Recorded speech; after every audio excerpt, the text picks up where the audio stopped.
Señoras y señores, hoy estoy aquí ante la presencia de unas figuras muy importantes.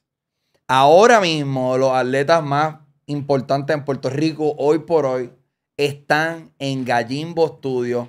Estoy un poquito envidioso porque no son necesariamente del equipo que yo quería que ganaran, pero hay que celebrarlo. Señoras y señores, nos encontramos con el equipo campeón de Carolina, Mike Scott y Bimbo Carmona.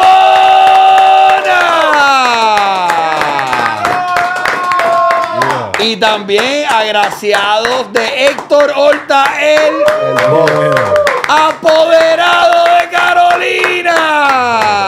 Ok. Obviamente tenía que hacer ese intro. Porque, pues, puñeta, yo soy cangrejero. Hasta el momento, ¿verdad? De que yo soy fiebruno, hemos tenido este trofeo. Pero si nosotros hubiésemos ganado, hubiese sido extraño. Pero yo pienso que el hecho de que Carolina ganó fue algo bien inesperado. O sea, fue un equipo underdog. ¿Se sentía así desde el principio de la temporada, Bimbo?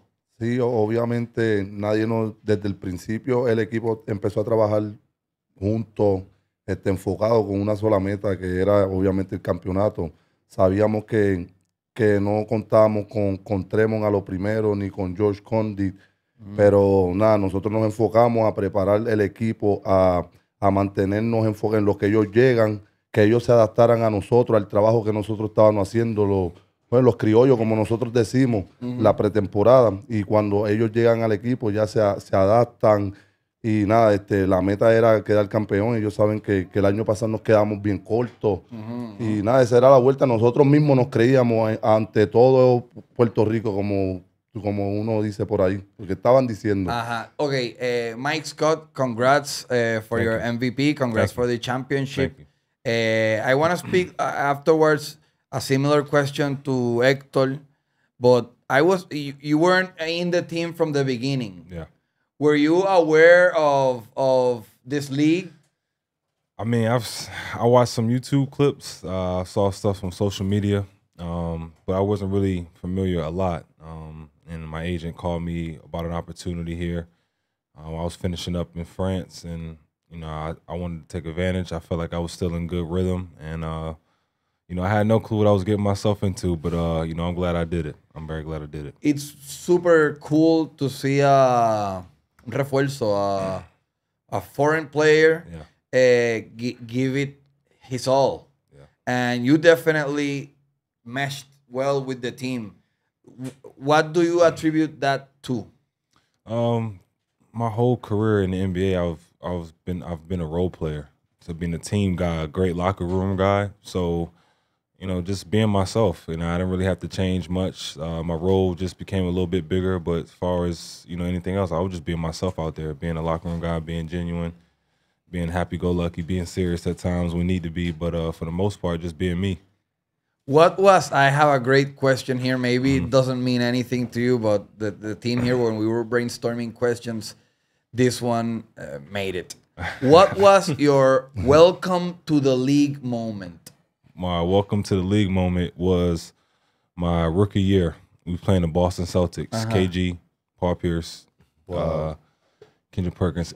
I think Josh Smith or Al Horford got in foul trouble. One of them two got in foul trouble, and Larry Drew sent me in. Foul trouble means like you're about to get out one more foul. Okay, they probably had like 3 fouls in the first half, so they had to sit down.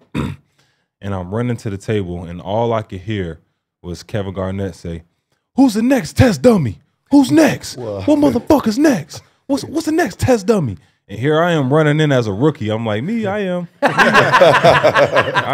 Okay. So going against that intensity, and you always see about how KG, how intense he is, how crazy he is, and for me to witness that my rookie year, that was surreal. So did you after that?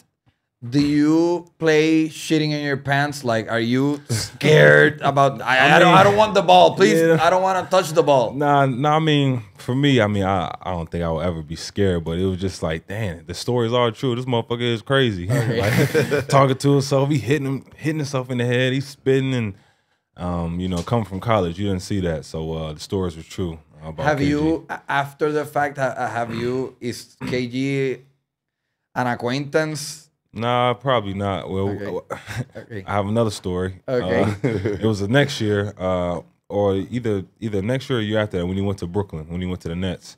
And I think I hit like a 3 on him. I think I hit another 3. I might hit 2 threes on him. I was talking shit to Kevin Garnett, me, as a third year. And I remember he said, he grabbed my shirt. He looked at the back of my shirt. He said, who are you? He said, I'm a motherfucking legend. He said, I'm a legend. I'm KG. I said, damn. I couldn't even say nothing to him. He grabbed my jersey and looked at the back to see what my last name was. And said, who the fuck are you? I'm KG.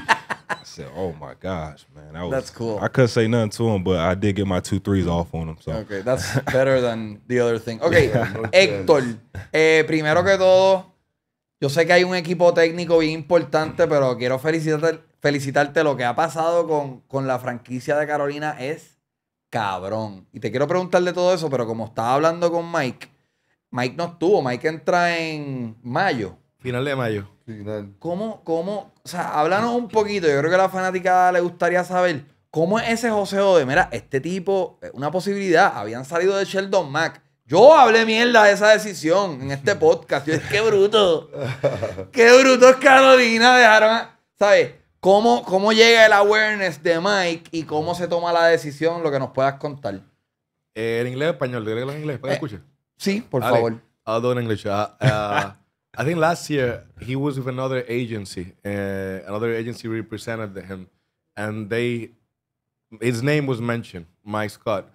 But I don't know if he had an injury or something he was recovering from at that time, so he wasn't able to come to Puerto Rico. Even though they sent us some videos him training, he couldn't come at that time. So this year, he changed agencies, and just by chance, really, I called his agent because I really was looking for another import, and I couldn't find someone that can pretty much elevate us, to a championship or the level that we wanted, and we wanted a 4 because we had George Condit. So it was hard to get a player that could actually match with him. So by chance, his name came up in the conversation with the agent, and he sent Mike Scott. I said last year, we talked to another agent. What's going on here? Who's the agent here? So he goes. He said he's in France, and we were watching. We were looking at the stats. He did 13 and 8. So we thought, okay, he's doing okay, 13 and 8. Tremont was doing 18, and he was. And he was killing. 5 assists. But again, numbers. It depends on the team, the statistics, how you're gonna be used, the rest of the team. So we said, Mike Scott. We saw some videos, coaches. I scouted him like everything. Yeah, everything. So this is your hustle. Yeah, you are the one grabbing the phone. I mean, me grabbing the phone. I talked to coaches that had Mike Scott and this guy and this guy. We all, put our 2 cents. Everyone decides. I decide with coach. I want this guy. You want him? No, I don't want him. Okay. But Mike, we're going to give a chance. The issue was that he wasn't available quickly, and we were going downward on the standing. So Mike, what happened was he said, I can go to Puerto Rico, but it has to happen in 3 weeks because he has the graduation of preschool of his little girl. So we had to wait until late May. And I said, well, anything can happen. I only, we need an import rush now. So we said, we're going to wait for him, see what happens. We put all the eggs in the basket. La pusimos toda la bola en la misma canasta. Y apostaron. We bet on him, and we said, either we die with him or we float. This is your last bet. It was the last bet. To make a push because... La gente se olvida que el equipo, porque es bien chévere ver el equipo campeón. Now you're champions, everyone's amped, but you were on the lower tier.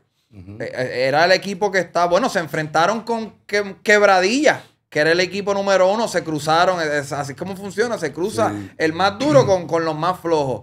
Y de momento empiezan a ganar, Bimbo, cabrón. Le ganaron a los Piratas de Quebradilla. Yo creo que en este momento es que la gente empieza un poquito a creer, ok, este equipo puede hacer algo. Pero después van a enfrentarse a Guaynabo.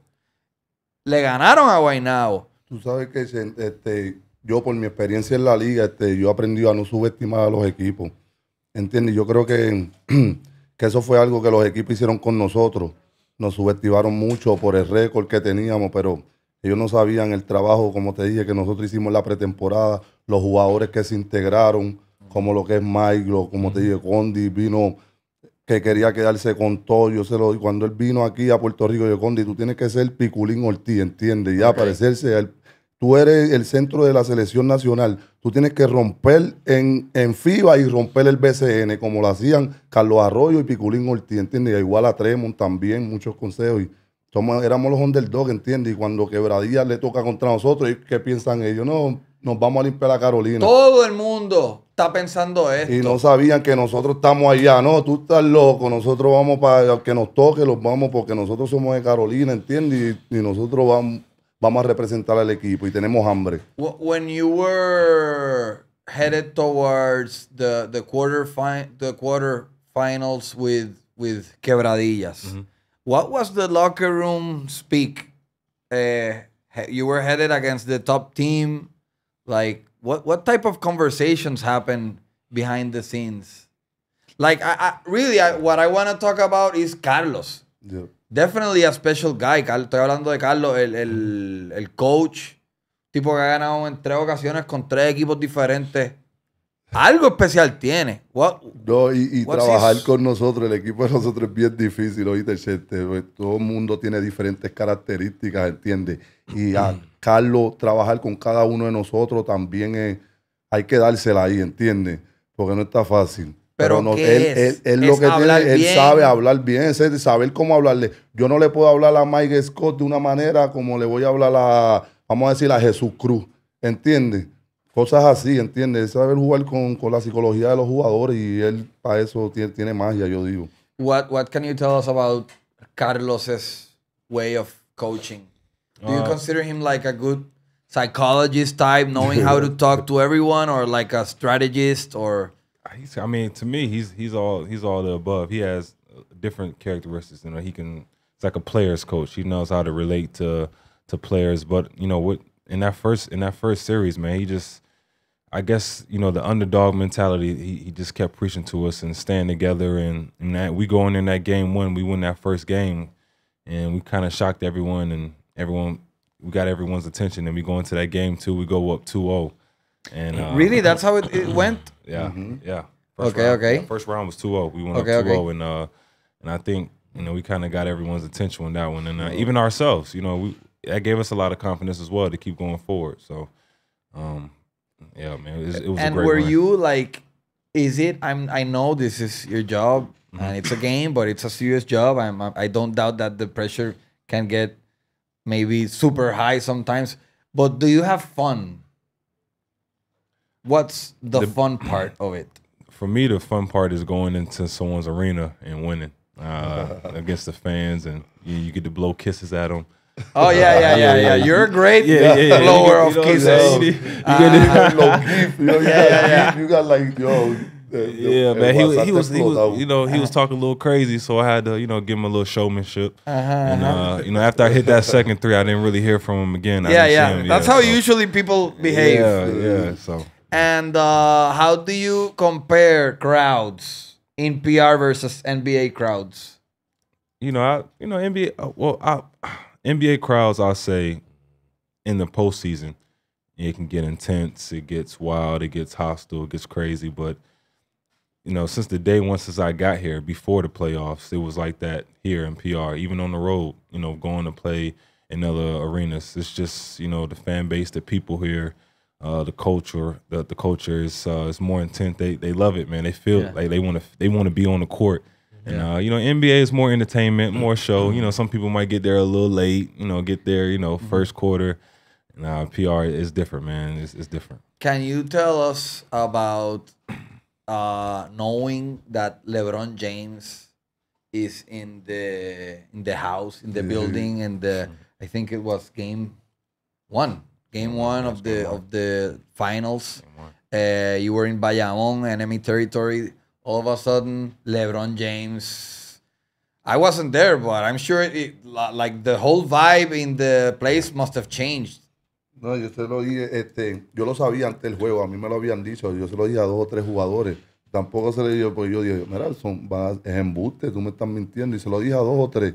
Y cuando llega LeBron que entra, que uno dice, ya LeBron en Bayamón, viendo a los Está bien loco, cabrón. Está bien loco. No, y yo en shock porque, acuérdense la historia mía, yo jugué contra LeBron en Puerto Rico, yo no sabía qué hacer, yo no lo creo. Si hubiese sido en Carolina, yo voy allí y me tiro un selfie, tú me entiendes. Pero nada, eso es otra cosa, tener a LeBron en Puerto Rico, le da ya el power lo teníamos ya y ese boost que tiene el BCN, pero ya con el King llegar aquí es otra vuelta ya. Héctor, yo sé que no fue en tu casa, pero son excelentes noticias y la cobertura mediática que va a recibir el equipo, el juego, la final, porque puñeta, LeBron está aquí. ¿Cómo tú recibiste? ¿Cuándo tú te enteras? Si es que te enteras antes y cómo... ¿Qué me puedes decir de eso?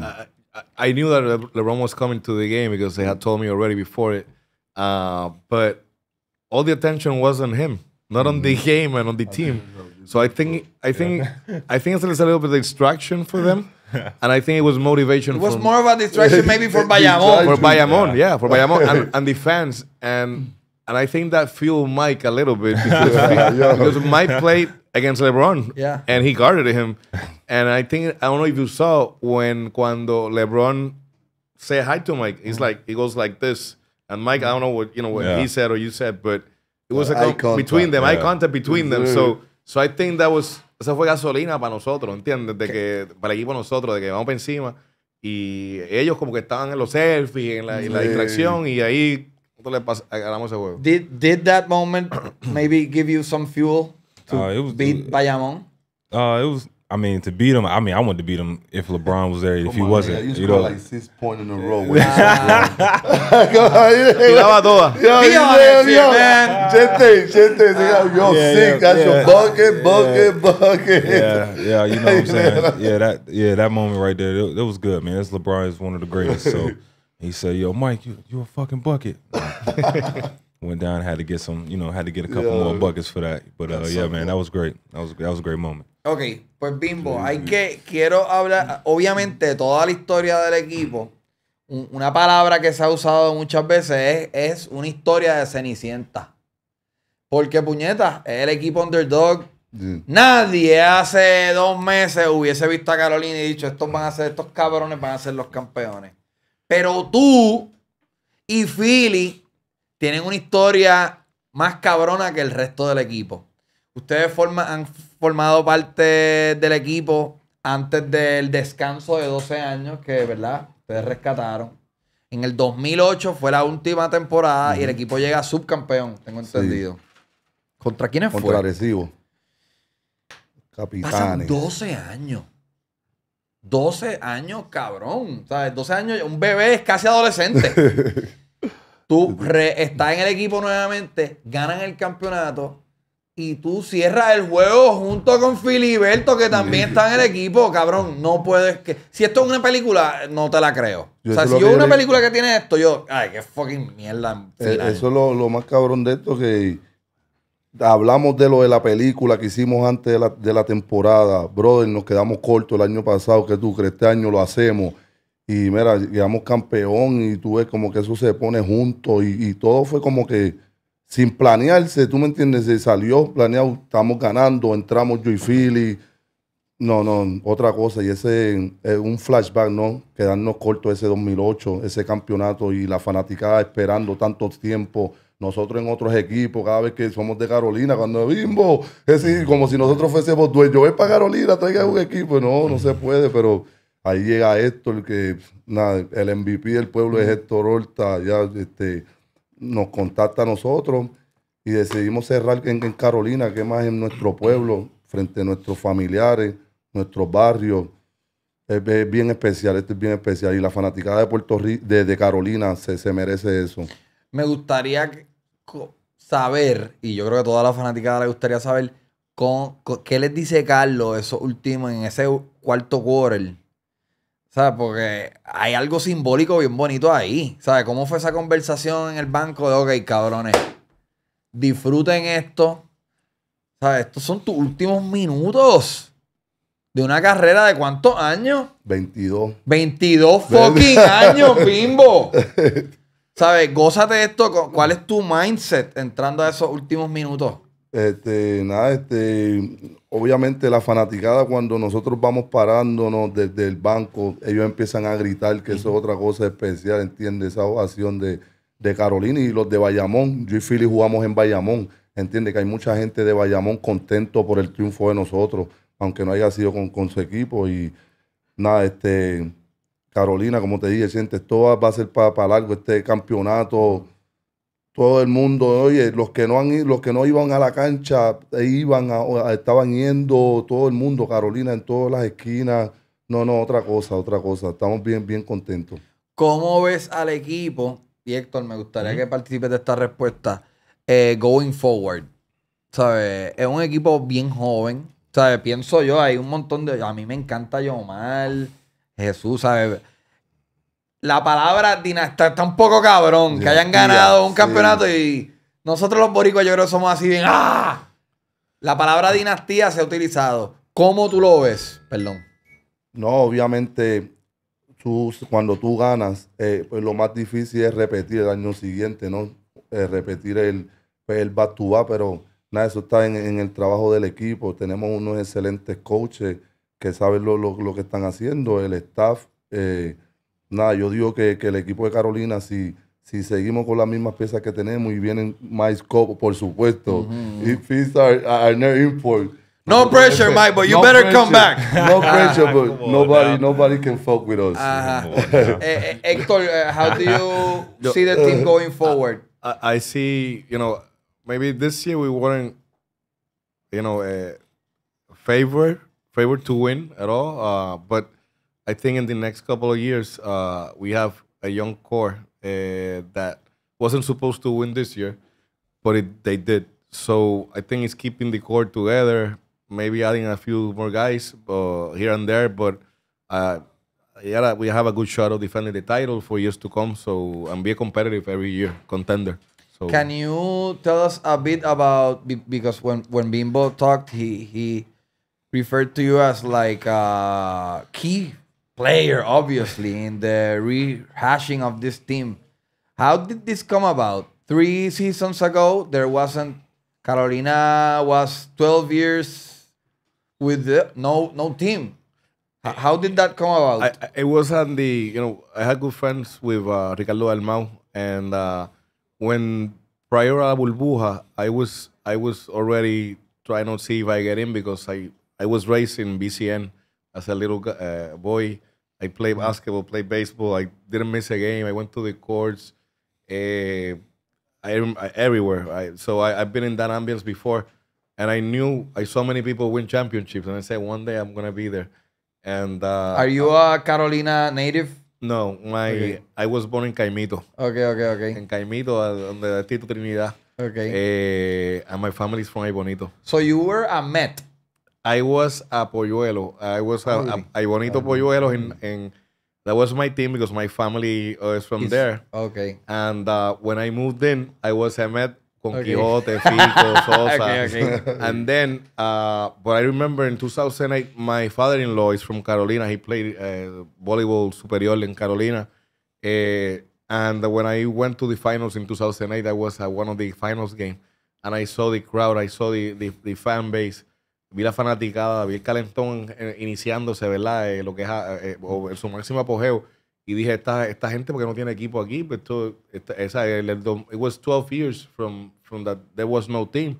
And when I talked to Ricardo, he said, well, en la burbuja, I called him, Yadier bought Bayamón en la burbuja. And I called him, Ricardo, I want to get in. Y me dijo, okay, so what team are you gonna do? Because and Santurce was coming in because he told me that Noah was and Bad Bunny wanted so to get you in. Came that same year. That was a very important year. And then Guaynabo was in the burbuja already, and Humacao had already signed in. And I said, Ricardo, so what do I do? Y me dice, you gotta buy a team, because if not, you're gonna be the third expansion team. Are you gonna be here for years and years and be last place, because the talent level and how to find the talent.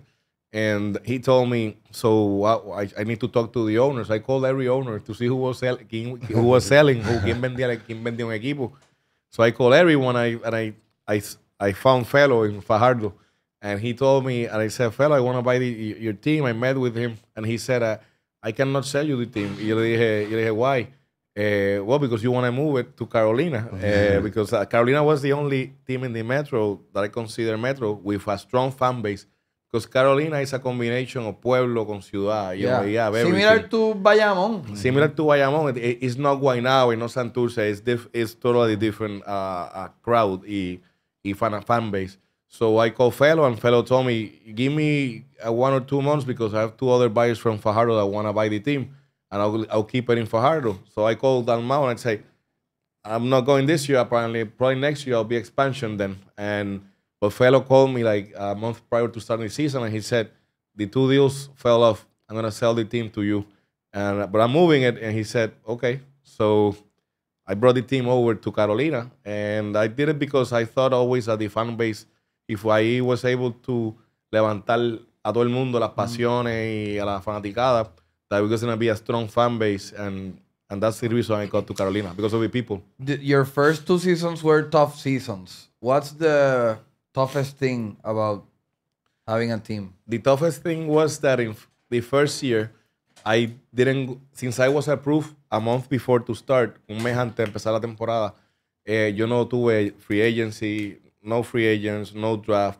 So it was, Chente is there in the roster, Chente is going to play. Yeah. You know, it was, whoever was on the roster is playing.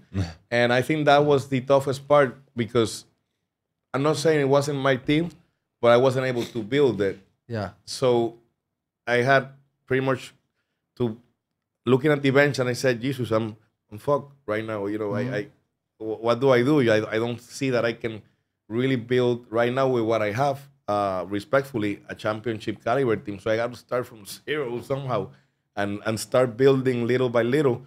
And I think the toughest part was, you know, I played, I think we lost even 20 games in a row probably. It was like, we won. That's again. Like, what the fuck did I buy? Was this a mistake? We were losing every day. It's like, I was like, Jesus Christ, like, you know, it was like, and even though I had like 4 or 3 sold outs, but obviously then, you know, when you start losing so much, but I think it was a learning experience, growth experience. I went to every single game. I went to Bayamón. I was beaten by 40, 30. I even me daba pena cuando llegamos allí porque we were going to lose. You know, we were the bad news bears, ¿me entiendes? Yeah, I get it. So I think that's the toughest part. Bimbo, que tú, ¿verdad? Que eres un súper veterano. ¿Sabes? ¿Quién mejor que tú para decirnos qué puede cambiar en la liga para que mejore? Yo tuve una conversación con alguien que sabe mucho más que yo y me dijo algo bien cabrón. Lo que pasa es que haría toda la vuelta más costosa para los súper importantes dueños y apoderados de los equipos. Pero a veces hay tantos juegos a la semana que, cabrón, yo trabajo y diablo, ir a veces 2, 3 veces en semana a la cancha está apretado. ¿Qué puede cambiar en la liga para que más gente se entusiasme con comprar boletos? Obviamente, antes de los playoffs, yo creo que los playoffs ya la gente se emociona, se empiezan a llenar todas las canchas, pero en la temporada regular la gente es medio mamabicha y no compran. ¿Qué tú piensas, verdad, que podría cambiar? No, yo creo que todos los equipos tienen diferentes formas de los boletos, como te digo, de comprarlo. Yo creo que si ponen menos juegos en la semana, yo creo que es beneficioso para el bolsillo de las personas. Digo yo, pues no todo el mundo puede todos los días, tú me entiendes, gastar 5 o 6 pesos para un juego, ¿no? Y nada, pero yo digo que va bien, la liga está creciendo. Ricardo ha hecho un buen trabajo con el BCN. Y nada, siempre hay cosas para mejorar. Y yo creo que esa es la vuelta para que Puerto Rico siga sonando en el mundo. Siempre hay que buscar en qué mejorar. Ahorita le hice la pregunta a Mike en la NBA, ¿cuál fue su Welcome to the League moment? ¿Cuál fue ese momento para ti en el BCN? Cabrón, estoy aquí, anda pa'l carajo. Wow, Eddie Casiano. 8,000. Sorry, I just want to say that. Eddie Casiano, ¿no? Cuando yo jugué por primera vez contra Eddie Casiano fue otra cosa, ¿no?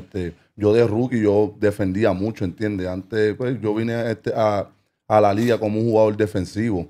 Después fue que vine desarrollando, porque obviamente hay que meter la bola, porque te dejan solo. Pero Eddie era impresionante, ¿no? Y yo creo que aprendí mucho de él, ¿entiendes? De sus malas mañas y todo eso. Y ya tú sabes, ese es uno de mis favoritos en el BCN. No, y no chamaquito como que, ok, cabrón. Tú vas a darle a la Eddie hoy, ¿entiendes? Dale, Bimbo. Ya me da cositas en la barriga y todo. Mike, can you tell us a bit about playing against, I suppose you played against each other in the NBA, but tell us about the Guaynabo, playing against Guaynabo and Boogie DeMarcus Cousins. Yeah, man, it was great, man. It was, he looked good for those first 6 games, and then unfortunately he got hurt. But for the most part, I told him after the series, man, go back to where you belong. He belongs in the NBA. Go back there and get that ring or whatever that you want to get over there in the NBA. But he belongs there, and I think for that series, like I said, the underdog mentality always takes over, always prevails, and we just believed in ourselves. Down 3-2, coming home, taking it to Game 7.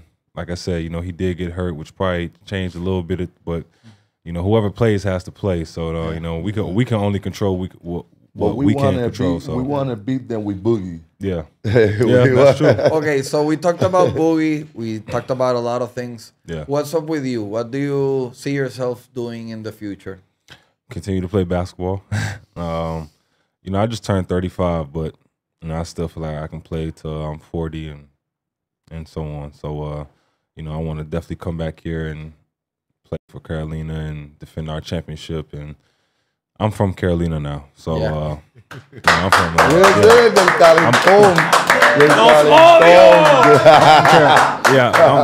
So it's a must that we come back and try to defend and do what we do. But and I still want to hoop. I still want to play. I still have that itch, and I still, even the year I was out, when I was at home before I even went to France, I never thought about retirement or nothing. Like I still had that fire to still play, like I still do today. So. Overall, what was your experience here? What surprised you about playing in Puerto Rico? The culture, the people, how serious they take the basketball, how intense it is. Like I said, the fan base, even on the roads, even when I'm playing, on the roads, the away teams fans is going crazy, and that was a real big eye opener for me. And what about maybe this doesn't change anything, but I've heard that even getting accustomed to the FIBA ball is strange. Is that bullshit? For me, the ball here wasn't really that. It was good. You know. Yeah, we know that. It was good. It was good. That's some bullshit other people say. Yeah, it was good for me. So I don't know. Yeah. Okay. The NBA ball's a little bit lighter, slicker. So, okay. But for me, I had no problems. Well, we congratulate you all. Definitely, we will be watching out for Los Gigantes de Carolina next year. Enjoy your championship and see you next year. Thanks for everything. Thank you. Gracias. ¡Suave, Corillo! Yeah.